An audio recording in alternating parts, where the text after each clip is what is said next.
Welcome back, everybody. Today we're going to be doing an Unreal Engine tutorial on how to switch characters with the keyboard tab button. And so this is what it would look like. You can switch players. It's pretty fun. It's pretty cool. That's what it would look like. So we open our event and we press our player character, our player blueprint. Now we go to our variable tab and we search up, or we create a variable called player1, which needs to be a boolean. Compile and save it, and we make sure that our player1 is checked. Now we need to select our player1. Go to our construction graph, and we press branch. Switch our branch. There we go. And now we get our player1 and we set it to branch.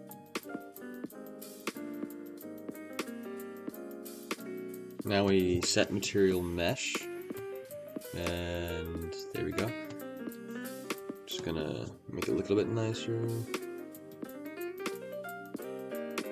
Now we set this to the element to 1.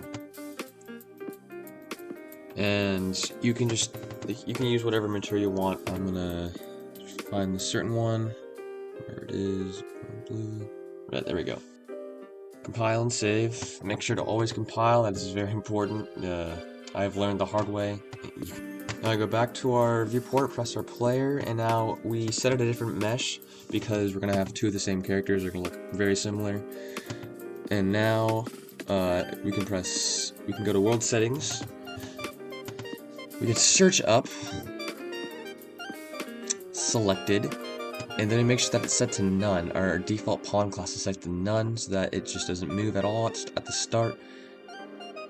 Compile and save, or you just save, whatever. Now we select our character, we duplicate him, and we go back to our details section, details tab, and we search up pawn. Make sure that it's set to 0. Your first player is set to 0, so that it will your player like the game will know that is the first player that is going to be moving. And then we go back to our second player, and we search up pawn again, and make sure that that's set to disabled, so that he does not move when you are playing around, and until you press tab and switch to him. And now we can play test it. And now you can see that he has that red little X on him, showing that he is the second player. And now we can open our level blueprint. Go to the event graph. Select our first player, go back to the event graph. And then we search up a reference to a player. We can just click it right there. And we go to the second player, and we do the same thing. There we go. Now we open our project settings and we go to input under engine, and we make a new action mapping. And this is where we add our tab key to tell the engine when to switch to a different character. So we will call it we'll call it switch player. Switch player. There we go. And we can press the keyboard function, and we can press tab on our keyboard, or if we want to do a different way, we can press search and type tab, or I just like doing the other way because it's faster.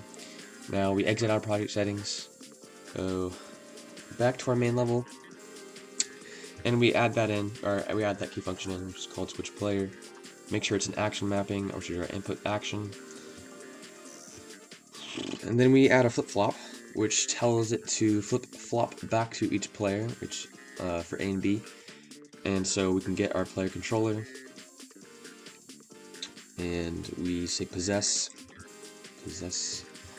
and we add that to our flip-flop A. And now make it look a little more pretty.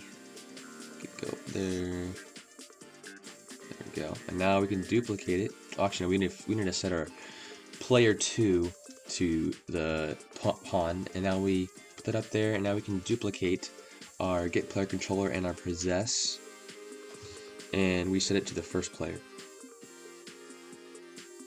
We can add it to B, I guess, first, and then we set it to the character. Make it look a little more pretty first. Trying to make it look even. This OCD, man. Alright, now we can set it to our pawn. There we go. Now, we compile and save. Always remember that. Now we can play test it, and now you can see that it's working. That's insane, it's working. Yeah! That's the end of the video. Now, make sure to subscribe for more. Thank you, lads, and goodbye.